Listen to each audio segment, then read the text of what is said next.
Hello.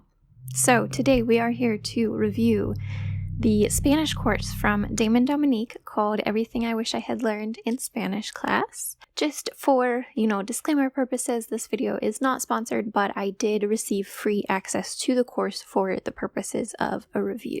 Just the quick facts about the course. This is an online at your own pace course hosted through Teachable. There are 2 parts.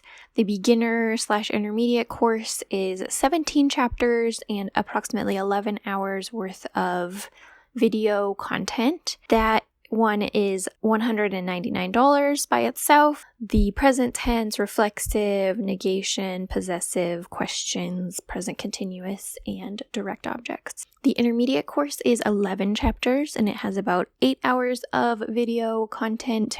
That one is $175 by itself.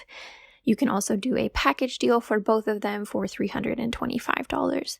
There's more detail on reflexives, indirect objects, preterite and imperfect, past tenses, the conditional, future, perfect, and subjunctive. You can see what these courses cover before you buy them. So if you click into the course details, you can see a list of all of the lessons that would be in that course. So if you are curious what exactly they cover, you can see that information. The courses include video lectures, notes that you can download and fill out in Notion, or you can print them and write on them, whatever you'd like to do. Written homework assignments, and quick online quizzes. I used all kinds of things to access this course. I used my computer, my iPad, and my phone, and all of them worked totally fine to watch the videos, take the quizzes. The only thing that I think would require something larger like a computer or an iPad would be the notes. So if you only have a phone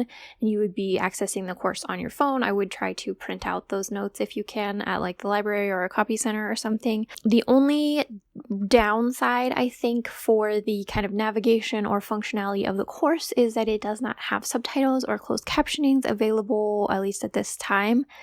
And I think that is a shame. People use, subtitles for all kinds of reasons. It's really necessary for accessibility, and obviously for a language course, it's extremely helpful just to be able to see exactly what is being said.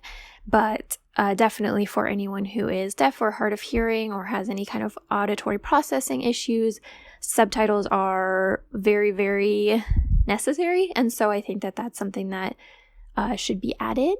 That was really the only issue I had with the course navigation. As far as the actual course and how it is taught, it is taught kind of in Spanglish, I guess I would say.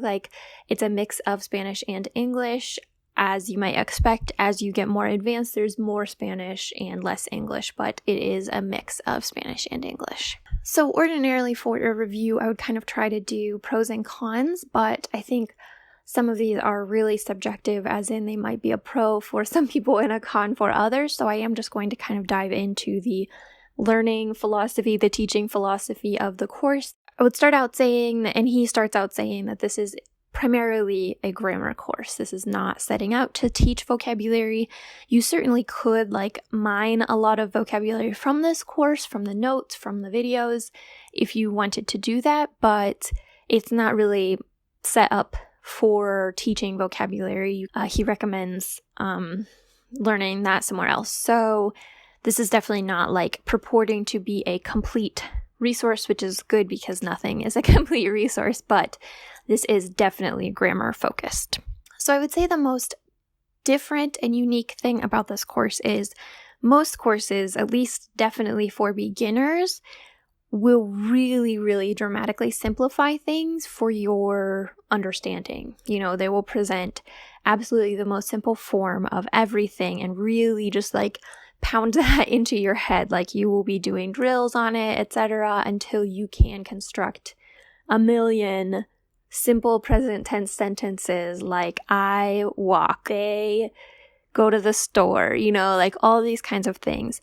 And this course is basically the opposite of that. So from the start, he is using very real Spanish that is going to include formations and tenses and everything that like you have not learned yet.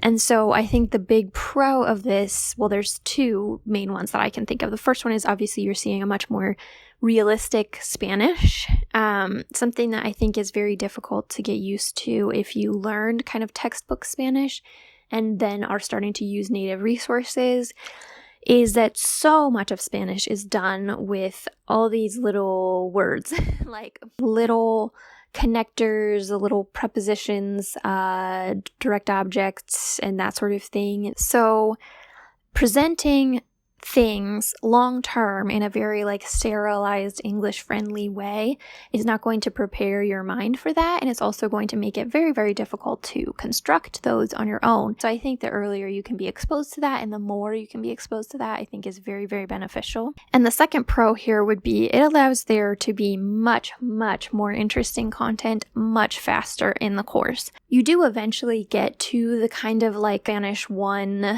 stuff, like your daily routine, your family relationships, and that sort of thing. Like that is covered, but it's later in the course and it's much less beaten to death than it is in most introductory things. This also leads to a little bit of a non-traditional order of presentation, like subjects are covered in a slightly different order than normal, which I didn't have any problems with, but I think some people might have strong feelings about what order things should be taught in and might not like that, but I didn't really mind it. I think the potential con of this is that it could potentially be much more overwhelming. I personally tend to ascribe to like a comprehensible input learning style, and so throwing people into like the deep end to me is the ideal way to go, but that doesn't mean that it's the right way to learn or the only way to learn. And so if you are someone who wanted more of a building block approach,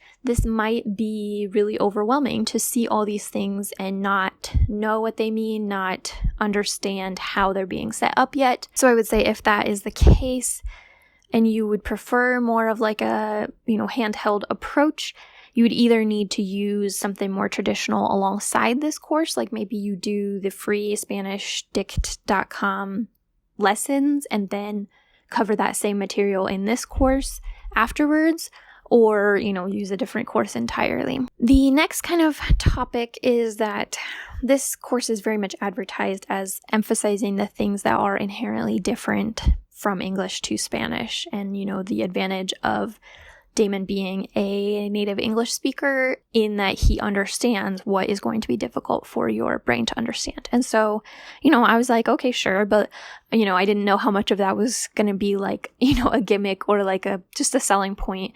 But I actually do feel like that was very much true. I think that it really follows through on that. The course really caters the content around things that are going to require the most adjustment for like English speaking brains, like things like reflexive.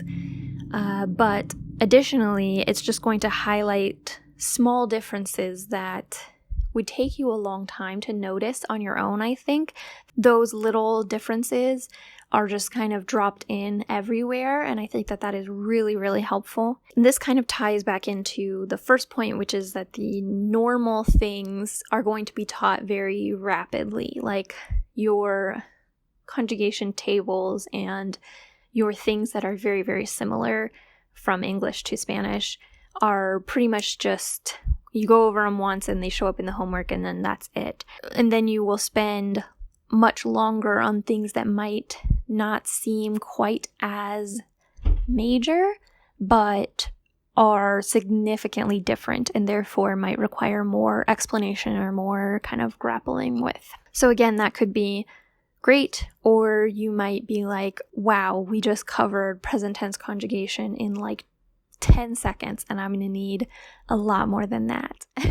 Homework is a mix of kind of fill in the blank or other things that are easily assessed as right or wrong, and open-ended stuff where you won't necessarily be able to tell if you are like correct without having someone look at it. So I would say it seems like from what I could tell, all of the homework has kind of both of those elements. He does use music a lot throughout the course, both in the videos and in the homework. So sometimes you're translating songs, sometimes he's just talking about songs throughout the lesson. So if you are someone who likes to incorporate music into your learning, this would be really, really great for you. He does also have a playlist that I believe is accessible only to people who are doing the course that has tons of Spanish music on it. The quizzes that are kind of embedded into the site that you actually take on the computer are often over like colloquial phrases that were used in the previous lessons. There is like a tricky grammar point thrown in here and there, like making sure you can conjugate things correctly or use the correct form, that sort of thing. But overall, those are kind of seem like more of a funny task than, a really rigorous test. So they were actually kind of fun to take. So I think that is all that I had on just kind of the structure of the course, the learning philosophy and everything. So on to my opinions of the course. I really found it extremely entertaining and insightful. I wasn't sure how much of them I would do before trying to make a review. Obviously I wanted to feel like I had a really good grasp on it, and I did go through multiple of the lessons in detail, like actually watching the video, taking the notes, doing the homeworks, etc. But then I actually ended up just listening to it also. So I have listened to all of the beginner course and most of the intermediate, and I intend to finish listening to the intermediate just basically like a podcast. Like if I was at work doing something low brain intensity or just doing stuff around the house, I would just have the videos on. And that is definitely not something that has ever happened before with any instructional material that I've ever had. Especially, I do not have a good attention span at all. And I do not, like I said, I do comprehensible input learning. So I don't normally listen to grammar explanations and stuff like that. So for me to be able to just listen to grammar for hours and hours on end purposely means that it is pretty entertaining. It's pretty good. Aside from it being entertaining though, I really did pick up a lot of small things, reminders, and insights, even as someone who, listening to the beginner course, I'm not a beginner, but it was just a lot of those little specifics that I would be like, oh yeah, I've seen that or I've noticed that, but I never really thought it through. I think this course would be particularly great for a false beginner, someone maybe who took Spanish in high school or something and didn't really get it or didn't continue with it after that point and kind of wants to relearn. I do think that you could certainly take this as an absolute beginner, but I think it would be especially great for a false beginner or a true beginner who is comfortable with a little bit more ambiguity. I know that paid resources are kind of a sticky subject for a lot of people and for myself as well, because ultimately, you can learn a language for free, especially a language like Spanish, where all you have to do is open the internet and you have basically a fire hose of resources pointed directly at you. So, do you need this course to learn Spanish? Absolutely not. But if you are someone who has the money, you're willing to spend the money, maybe even you feel like spending money is good for your motivation, for your buy-in, that sort of thing, I think that this is a really great option, particularly if you are someone that already knows that you like Damon's style, you already like his videos, you know that he's the kind of person that you're going to really enjoy learning from. As far as whether it's worth it, that's going to vary so much from person to person, your own financial situation and everything. So, compared to something like a university course or even trying to cover the same scope of material on something like Lingoda or Italki or something like that, I think that this is quite inexpensive in comparison. But compared to free resources, it's obviously a huge investment. So I think it's just going to have to be a personal call for everyone on whether it's worth it. I definitely think it is very valuable. It conveys a large amount of information in an entertaining way.